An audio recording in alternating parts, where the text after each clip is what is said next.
Hi, in this video I am going to share easy IELTS writing tasks 2 tips for band 7 plus. So for this, number 1 is keep your introduction short. Means जब आप introduction लिखें तो सबसे पहले तो आपने paraphrase करना है क्वेश्चन. अगर जनरल स्टेटमेंट आप लिखना चाहते हैं, क्योंकि आपको जनरल टॉपिक का भी पता चल गया, स्पेसिफिक टॉपिक का भी पता चल गया कि आपका ऐसे जो है वो किससे रिलेटेड है जब आप ये ऐसे प्रॉम्प्ट पढ़ेंगे. अगर आपको जनरल स्टेटमेंट समझ आती है तो आप लिख दें, वरना पैराफ्रेज कर दें क्वेश्चन को. ठीक है, अपनी जो मैंने लास्ट वीडियो उसमें मैंने आपको एग्जांपल्स भी दिखाई थी कि पैराफ्रेज करके और जनरल स्टेटमेंट लिख के तो आप किस तरह से इंट्रोडक्शन लिख सकते हैं.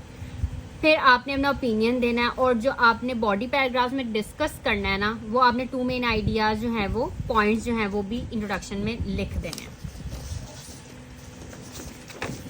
सो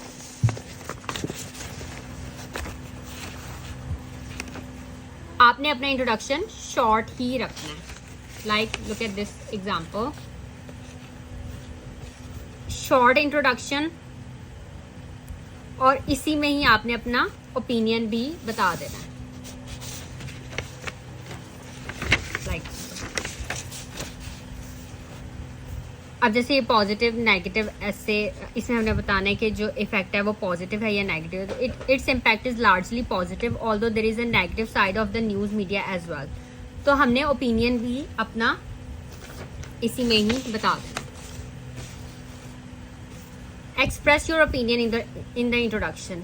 ओके, सो ये मैंने आपको बात बता दी. Express your opinion in the introduction. Fully answer the question. आपने फुली आंसर करना है क्वेश्चन को जो ऐसे प्रॉम्प्ट में पूछा गया है. अब जैसे इसमें पूछा गया, do you think its influence is generally positive और नेगेटिव. तो अगर आप पॉजिटिव साइड की तरफ हैं तो आपने सिर्फ ऐसे नहीं करना कि आपने सिर्फ पॉजिटिव ही बता देना, आपने थोड़ा सा नेगेटिव को भी टच करना है, क्योंकि जनरली हमने बताना है कि इसका इफेक्ट क्या है, पॉजिटिव है या नेगेटिव है. हल्का सा आपने नेगेटिव का भी थोड़ा सा टच देना है, जो आप बताएंगे कि इसके नेगेटिव साइड, लेकिन ये जो है वो मिनिमल है और इसका जो ज़्यादा इन्फ्लुएंस है वो पॉजिटिव है. ठीक है, हर पॉइंट को आपने डिस्कस करना है जो क्वेश्चन में है. Avoid irrelevant detail. अब जैसे जब आप एग्जाम्पल देने लगते हैं, आप अक्सर स्टूडेंट इस तरह लिख देते हैं, research conducted by doctor Robert या न्यू वॉशिंगटन डीसी में ये रिसर्च है. ये एग्जामिनर ये इंफॉर्मेशन नहीं देखते. आप सिंपल लिखें, रिसर्च शोज डैट. अगर आप किसी इस तरह से, मतलब ये इररेलेवेंट इंफॉर्मेशन है, आप इस तरह से नाम लिख रहे हैं, आप स्पेसिफिक इंफॉर्मेशन दे रहे हैं, इसकी ज़रूरत नहीं है. आपने बस लिखना है रिसर्च शोज दैट. इस तरह की इररेलेवेंट डिटेल को अवॉइड करें. डेवलप योर आइडियाज, मतलब कोहेरेंस होनी चाहिए. कोहेरेंस एंड कोहेजन जो है आपने डेवलप करने अपने आइडियाज कोहेरेंटली. ठीक है, ऑफ टॉपिक जाके फिर उसी टॉपिक पे जा रहे हैं, मतलब इस तरह नहीं आपने करना. यूजर राइट लिंकिंग वर्ड्स, जैसे कि ये वाले वर्ड्स यूज करें, although, however, furthermore, on the one hand, as a result. इस तरह के लिंकिंग वर्ड्स, ये लिंकिंग वर्ड्स जो हैं ये आपने यूज करने हैं. इन कंक्लूजन, कोमा, इसी तरह मोर ओवर, ये लिंकिंग वर्ड्स हैं सारे, ये आपने यूज करने हैं अपने ऐसे में. ये मैंने इसी जस्ट एग्जांपल्स दी हैं. अब जैसे मैंने आपको मोर ओवर की ये दिखाई है, इसमें मोर ओवर, दिस वन.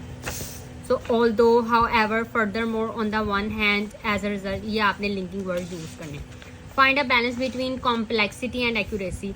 अब कॉम्प्लेक्स के चक्कर में क्या आप फैंसी वोकैबुलरी यूज कर रहे हैं और आप गलत लिख रहे हैं. एरर्स, आपको स्पेलिंग सही तरह से आते नहीं है और आप गलत वर्ड्स लिख रहे हैं. फैंसी, सिंपल लिखें लेकिन एक्यूरेट होना चाहिए. स्पेलिंग एरर्स नहीं करने, ग्रामेटिकल मिस्टेक्स जो हैं वो आपकी नहीं होनी चाहिए. And right a good conclusion, और आपने कंक्लूड लाजमी करना है. अगर इस तरह हो रहा है कि आपका टाइम शॉर्ट है तो अपने बॉडी पैराग्राफ्स को बहुत ज़्यादा वो करने की ज़रूरत नहीं है कि आप जो है वो बड़े बड़े बॉडी पैराग्राफ्स लिख रहे हैं, ऐसे नहीं करना. बस आपने अपना टाइम जो है वो टाइम मैनेजमेंट बहुत अच्छे तरीके से करनी है और कंक्लूड करना है अपने ऐसे को।